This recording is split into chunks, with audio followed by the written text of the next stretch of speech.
bienvenue sur le podcast des leaders. Je suis Mehdi Marinette, l'hôte de ce podcast et aujourd'hui j'ai une invitée. Elle s'appelle Aurélie Alama.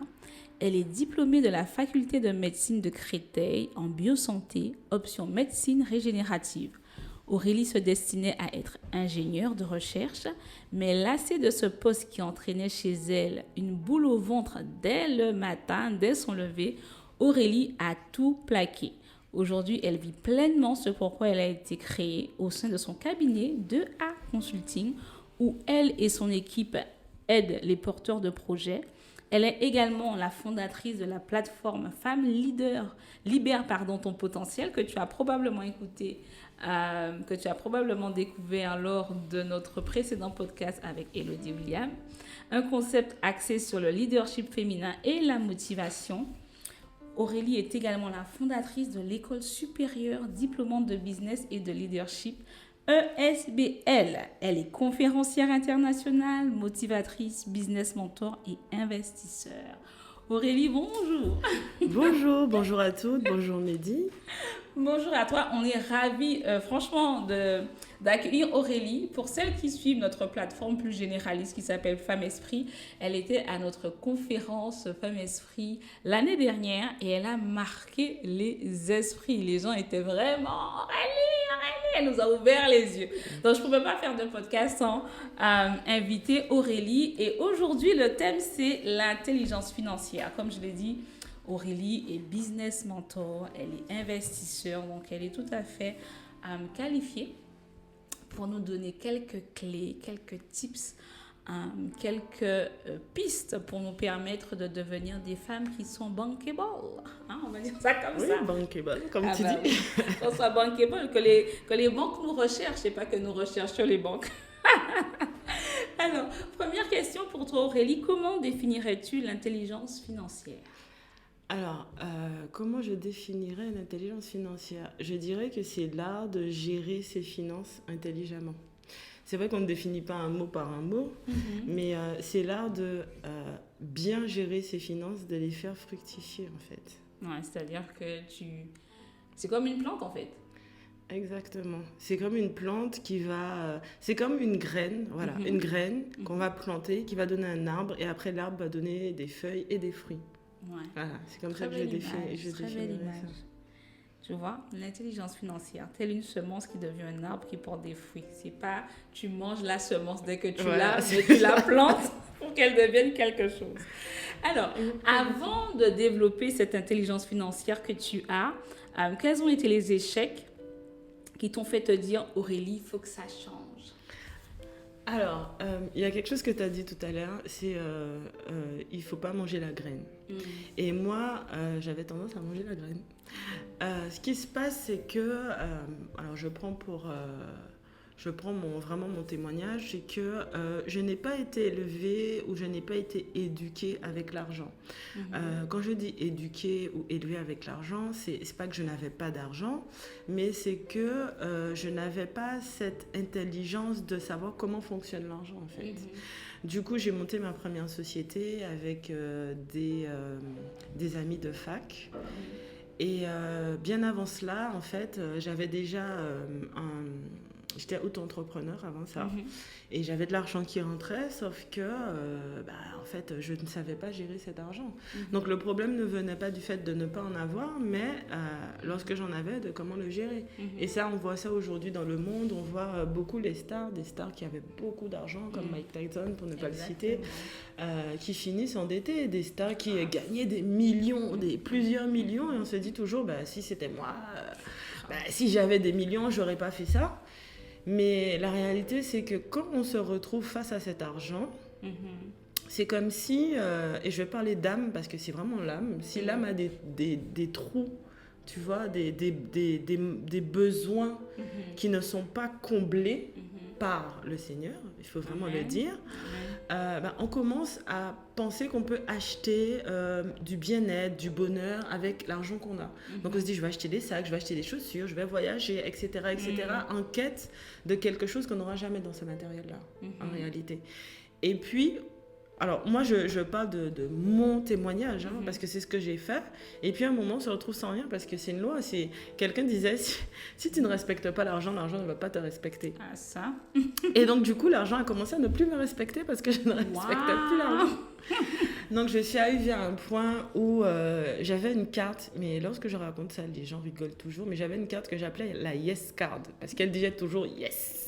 Tu vois, dès que je la passais, voilà, elle passait toujours. Dès que tu fais le code, tu valides, tout de suite, ça mettait paiement accepté. Et j'en ai usé et abusé, en fait, de cette carte. Et cette carte, elle avait des plafonds extraordinaires. C'était ma banque qui me l'avait donnée à cette époque. Et j'étais encore jeune, hein, je devais avoir 25 ans. Et un jour, j'ai reçu un appel de la banque qui m'a dit « Mademoiselle Ama, est-ce que vous pouvez passer ?»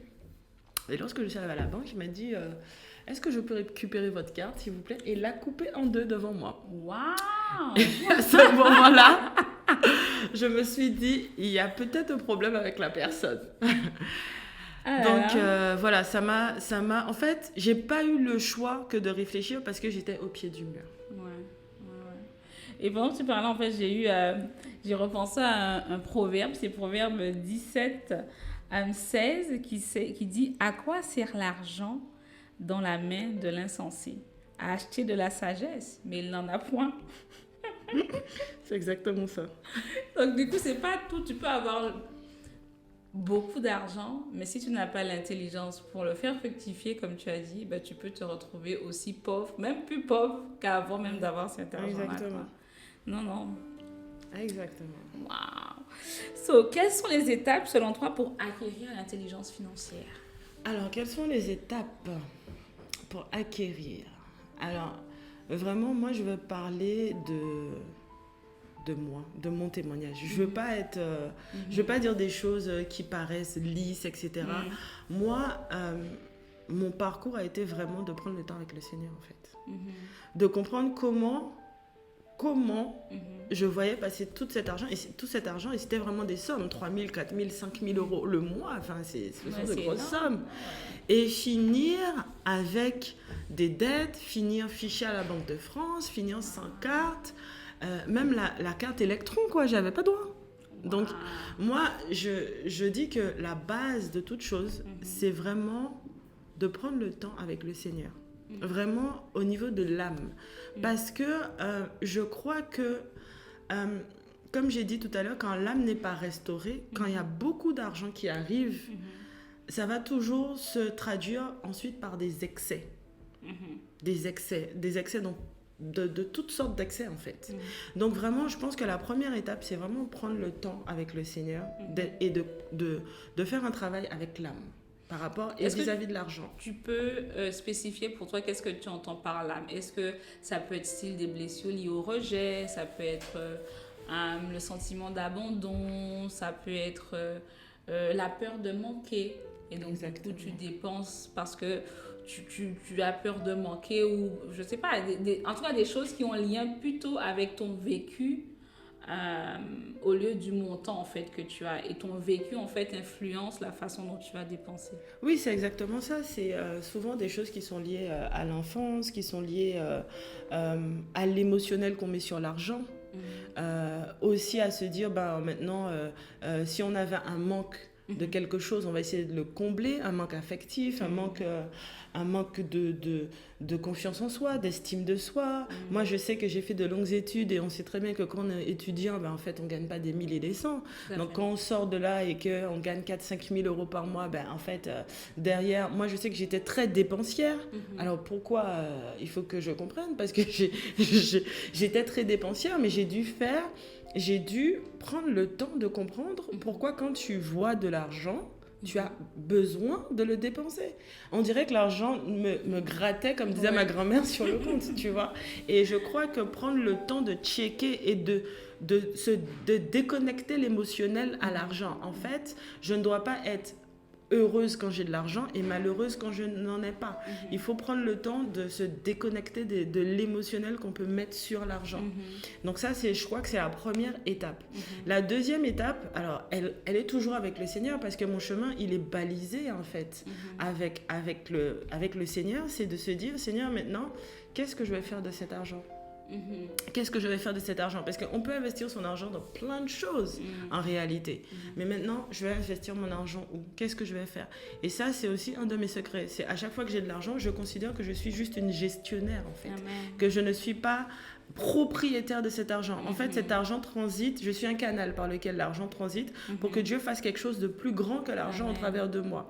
Donc, je dois comprendre que je ne dois pas faire comme une femme insensée que j'étais avant, et ça, j'ai aucun problème à le dire, et de dire, Seigneur, ok, maintenant que j'ai 1000, 2000, 3000, 10 000, 20 000, 30 000, 100 000, parce que ce sont des sommes que j'ai gérées, qu'est-ce que je fais avec 100 000? Qu'est-ce que tu veux que je fasse? Où tu veux que je les place? Et c'est comme ça que l'intelligence, au fil du temps, va se développer, se déployer, s'étirer. C'est comme ça qu'au niveau même du cerveau, il y a des capacités qui vont commencer à se déployer et à venir. C'est comme une surintelligence. C'est pas une intelligence humaine. C'est quelque chose qui va être plus grand que nous pour nous apprendre à gérer l'argent du royaume. C'est vraiment ce que je dis, l'argent du royaume, différemment de ce qu'on pourrait voir dans le monde en fait. Donc, je crois que acquérir l'intelligence financière, c'est un processus qui se fait vraiment à l'aide du Saint-Esprit. Amen. Amen, amen, amen. J'ai encore un verset. Proverbe 13, 11. La richesse mal acquise diminue, mais celui, et surtout la deuxième partie, mais celui qui amasse peu à peu l'augmente. Toi, ça s'est passé comment en fait? Tu as eu des dettes, on t'a enlevé ta carte et tout. Le changement de mentalité à ce moment-là versus quand maintenant tu es à l'aise financièrement, qu'est-ce qui s'est passé pour toi? Qu'est-ce qui s'est passé? Alors, comme j'ai expliqué, c'est vraiment, j'ai pris du temps en fait, du temps avec moi-même à comprendre. Et ensuite, à chaque fois que j'avais un peu d'argent, en fait, c'est comme si une crainte s'était emparée de moi. Même si j'avais 1000 euros, je me disais, ok, pour ne pas retourner dans ton état là, parce que tu as bien vu ce que la main de Dieu peut faire quand il dit stop. Qu'est-ce que tu vas faire? Et il y a des lois, en fait. Déjà, la loi de la semence. Et comme on a dit au départ, si je mange ma semence, je ne pourrais pas avoir de fruits. Donc déjà, c'était être ordonné dans mes dîmes. Parce que des fois, je disais, bon, je n'ai pas mis 100 ce mois-ci, 100 là, et puis le mois prochain, je vais mettre 300. Non, mais non, ça ne fonctionne pas comme ça. Donc déjà, commencer par dire... il y a une loi, il y a la loi de la semence. Même les impôts, on voit bien qu'il y a un système où les impôts, ils vont même maintenant à la source. Donc, ils ont compris que... Voilà. Mais le monde s'appuie sur des lois divines, en fait.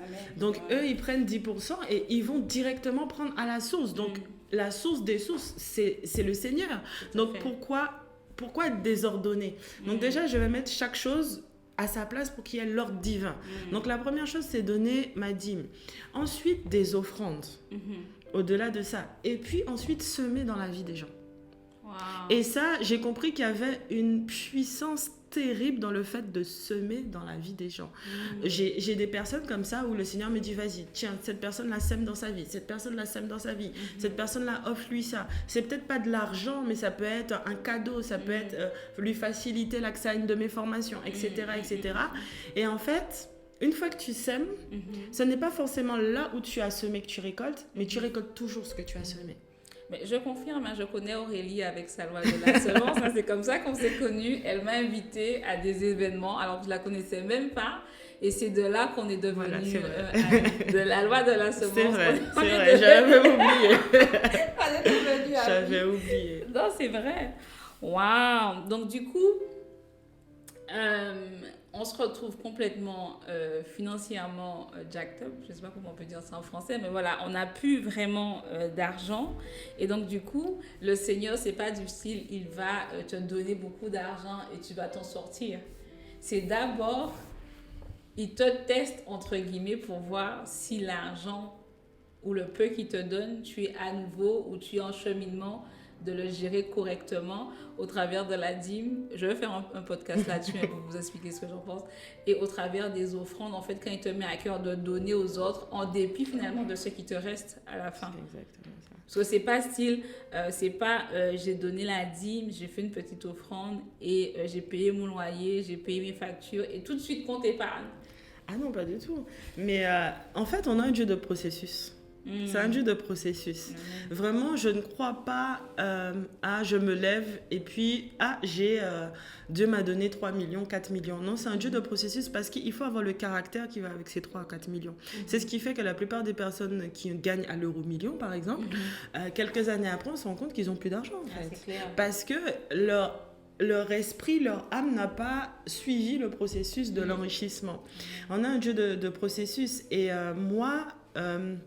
Dieu m'a vraiment mise à l'épreuve parce que là tu parles de oui, on met un peu et tout, mais il y a des fois où j'avais des sommes qui rentraient, ils me disaient tu vas tout donner. Wow. Je vais vérifier si tu es toujours attaché à l'argent. Et je me souviens d'une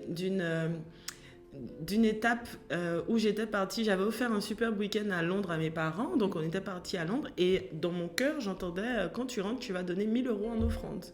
Et je disais, oh ben non, là, je commence à devenir folle. Attends, j'entends des voix, c'est n'importe quoi. Et puis, je résistais, je suis rentrée de week-end, j'avais fait plaisir à mes parents. Ils étaient contents. Je me suis dit, voilà, la Bible dit, honore tes parents, c'est bien et tout. Seigneur, j'ai déjà honoré mes parents, attends, etc. Et puis, donc le week-end, donc on est entré le dimanche, lundi, mardi, mercredi, je sens en moi, mais je lutte. Et puis un jeudi, je vais à une réunion de prière, et puis il y a un frère qui s'approche de moi, il me dit, le Seigneur me dit de te dire d'arrêter de lutter avec ce qu'il t'a dit de faire, de le faire. Wow. Et j'ai dit, ok. Et le dimanche, au moment où les offrandes arrivaient, je voyais les offrandes venir de loin, et j'étais là, j'avais l'enveloppe et je me disais, mais qu'est-ce que tu vas faire en fait? Parce qu'une fois que je donnais cet argent-là, je n'avais plus rien sur mon compte. J'étais à 0 en fait. Donc c'est vraiment... Ça, c'est la foi. Et du coup, après, ce qui s'est passé, c'est que derrière, j'ai donné l'offrande. Et quand je suis rentrée chez moi, j'ai rendu grâce à Dieu. Je lui ai dit, écoute, moi je viens de passer des épreuves où je n'avais rien, des épreuves où j'avais plus de cartes, j'avais rien du tout. Le fait juste de pouvoir générer 1 000 € et d'avoir 1 000 € sur mon compte, je te rends grâce et je te les redonne. Je te les ai redonnés. Et dans le mois, j'ai eu 10 000 €. Wow. 10 000 €. Donc, ce qu'on peut retenir de cette expérience-là, c'est que Dieu ne te donnera pas de gros montants s'il ne peut pas te faire confiance sur la gestion de ce montant-là quand il te dit donne ou mets de côté ou bénis quelqu'un, quoi. C'est exactement ça. Parce que, en fait, c'est mathématique. Si déjà tu ne peux pas donner 1 000 €, et je crois qu'il m'a bien montré, c'est comme s'il m'avait fait donner la dîme des 10 000 € que j'allais recevoir en avance pour voir si j'étais capable de donner une dîme de 1 000 € quand j'aurais donné les 10 000. C'est comme s'il voulait me donner l'habitude. Il me dit, ok, je vais voir si tu es capable de me donner 1 000 € parce que les 10 000 € qui vont venir là, il va falloir me donner 1 000 € dessus sur la dîme. Maintenant, une fois que tu gagnes 100 000 €, la dîme c'est 10 000 €. Donc, comment tu ne sais même pas déjà donner 1 000 € et tu veux me faire croire à moi, Dieu, que quand tu auras 100 000, tu vas me donner 10 000. Mais en fait, Dieu nous met face à nous-mêmes, en fait. Parce que souvent, on vient avec des grandes phrases devant Dieu. Si tu me donnes ça, Seigneur, je ferai ça. Et Dieu sait que, en fait, non, c'est pas vrai. Donc, il nous teste, il dit, ok, tu dis ça là. Tu dis que, ouais, tu veux devenir riche, tu vas créateur de richesse. Tu veux montrer que... Mais ok, on verra. Donne 1000 déjà là. Et puis après, on va parler. Allez, mes Donc, chers voilà. leaders, retenez. C'est bien beau de vouloir avoir les moyens et de se dire qu'on va faire. Mais le Seigneur va nous tester dès le départ, même avec les plus petites choses, pour voir si, quand il te dit de donner 200 sur les 200 qui restent sur ton compte, est-ce que tu vas donner en offrande à l'église, en offrande à une association, en bénissant quelqu'un? Voilà. C'est en fonction de ta capacité à libérer ce qu'il t'a donné qu'il va augmenter finalement tes revenus. Exact. Selon toi, quels sont les différents domaines, on va dire les domaines piliers qui permettent d'avoir une force de frappe financière? Parce que je pense qu'en tant que leader chrétienne, on est appelé à aider en fait. Comme tu l'as dit, on est gestionnaire de l'argent que le Seigneur nous donne. L'argent ne nous appartient pas et donc du coup, même si on bénéficie d'une partie, cet argent doit quand même contribuer à faire avancer le royaume de Dieu. Donc, est-ce qu'il y a des piliers particuliers ou des domaines que tu ne peux pas mettre de côté quand il s'agit de construire en tout cas un patrimoine, une force de frappe financière? Alors, c'est vrai qu'on dit toujours qu'il y a 4 piliers de l'enrichissement, qui sont l'immobilier, l'entrepreneuriat, la bourse, le trading, donc bourse trading, et Internet, donc tout ce qui est dropshipping, e-commerce, etc. Toutes les personnes qui se sont enrichies aujourd'hui se sont enrichies via ces 4 piliers-là. Donc, effectivement, si on veut avoir une force de frappe financière, si on veut générer de l'argent, si on veut devenir quelqu'un qui a du poids, en fait, dans le monde actuel, parce qu'on sait très bien, hein, aujourd'hui, pour avoir du poids dans le monde actuel, c'est l'argent qui parle. Hein. Comme je dis toujours, il y a un certain niveau où tu arrives, ta couleur ne compte pas, ton sexe ne compte pas. Hein. On dit, non, tu es une femme noire, ou tu es une femme blanche, ou tu es une femme asiatique. Non, à un certain niveau de richesse, je crois qu'Oprah Winfrey, on regarde plus si elle est une femme, si elle est noire. Hein. C'est son influence. C'est clair. Donc voilà, et je crois que toutes les personnes, alors pas je crois, mais c'est toutes les personnes qui aujourd'hui sont arrivées à un niveau de richesse élevé, ont investi dans ces 4 piliers-là. Donc, il faut investir dans un des 4 ou est-ce qu'il y a un pilier qui rapporte le plus rapidement ou pas? Et s'il y en a une qui se dit, une de celles qui nous écoute, qui dit voilà, moi je sais que Dieu m'a donné le don de libéralité et je ne peux pas être libérale si je ne dis rien du tout. Donc du coup, quel est le mécanisme, le type de réflexion qu'elle doit avoir, par exemple, si elle doit se lancer dans l'internet, si elle doit se lancer dans l'immobilier ou dans l'entrepreneuriat, par exemple, pour se dire de faire un état des lieux dans sa tête mentale pour pouvoir commencer à mettre en place un plan qui l'aiderait, quoi. Alors, je suis très... je suis très... je vais dire femme esprit, c'est le bon mot. Amen. Je suis très femme esprit. Alléluia. Et je dirais que vraiment, comme j'ai dit avant, c'est la volonté de Dieu. Parce que moi, j'ai commencé par le pilier entrepreneuriat parce que c'est là où Dieu me disait qu'il fallait que je commence.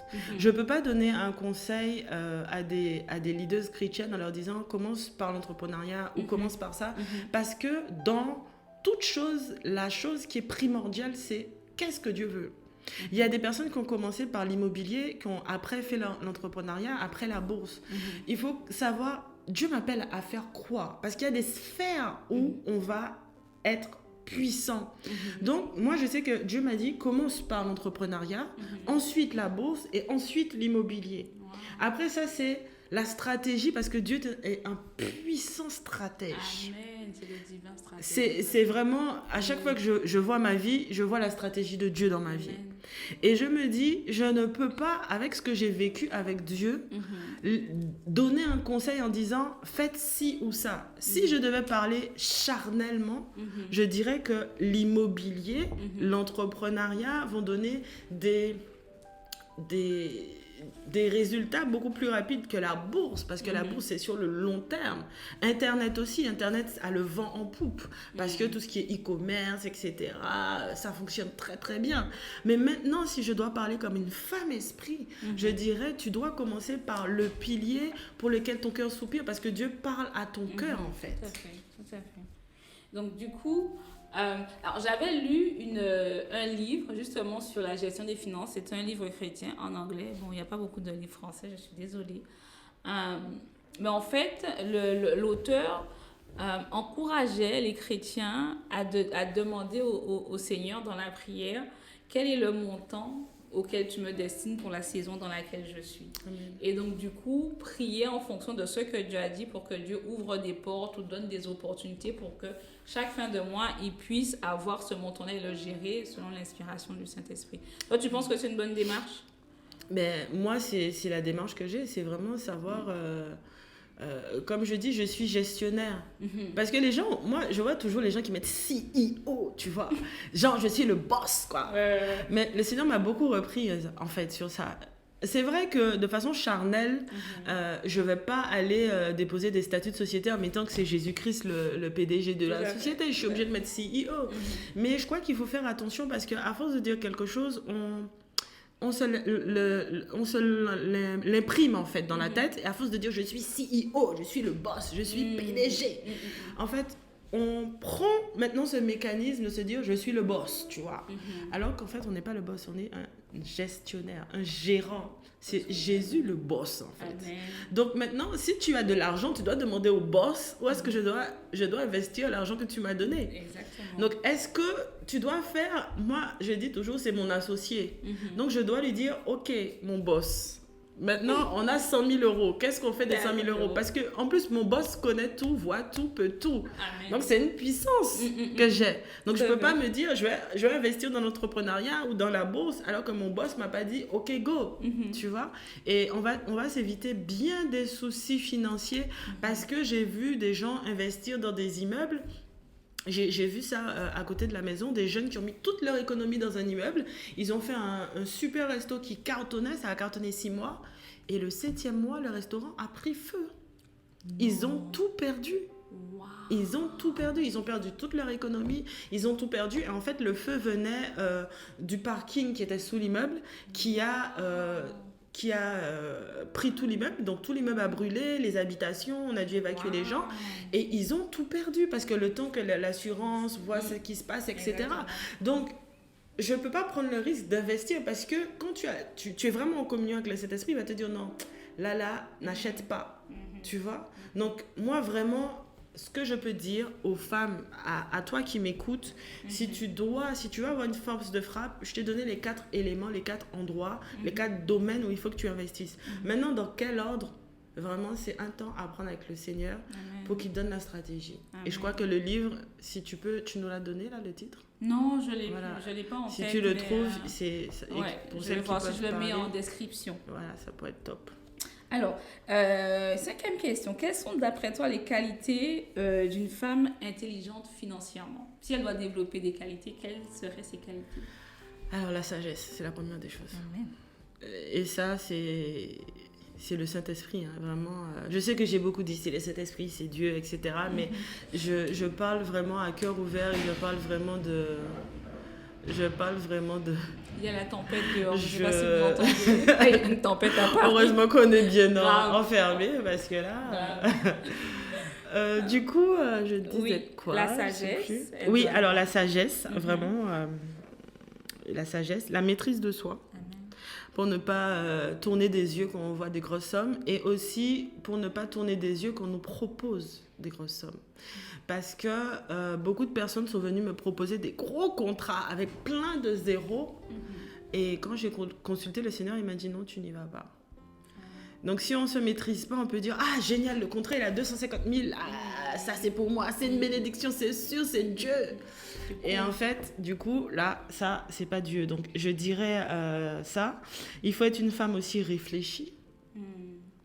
Parce que, comme je dis, hein, la stratégie pour investir, etc., il faut être une femme réfléchie, une bonne gestionnaire, il faut être aussi une femme disciplinée.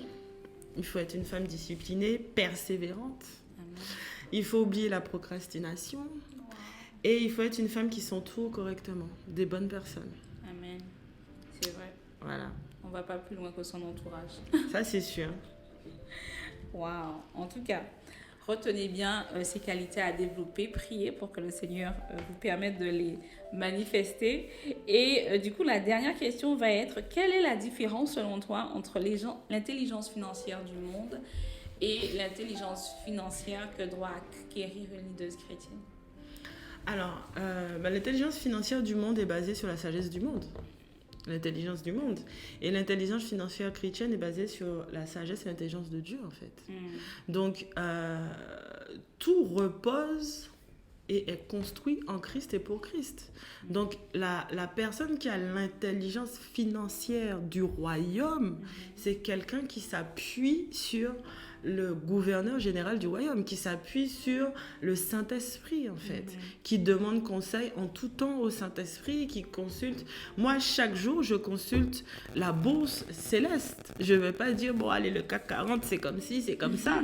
Moi, c'est le Saint-Esprit, c'est Seigneur, aujourd'hui, mon argent, là, il va aller où? Il va faire comment? Et c'est vraiment une intelligence qui s'acquiert par le Seigneur. Et je regarde aujourd'hui là où on a commencé avec la plateforme Femmes Libère ton potentiel et là où on est aujourd'hui, c'est vraiment une intelligence qui a été acquise au fil du temps à l'aide du Saint-Esprit. Vraiment, je n'aurais jamais pensé aujourd'hui faire le tour du monde, être appelée dans les 4 coins du monde pour...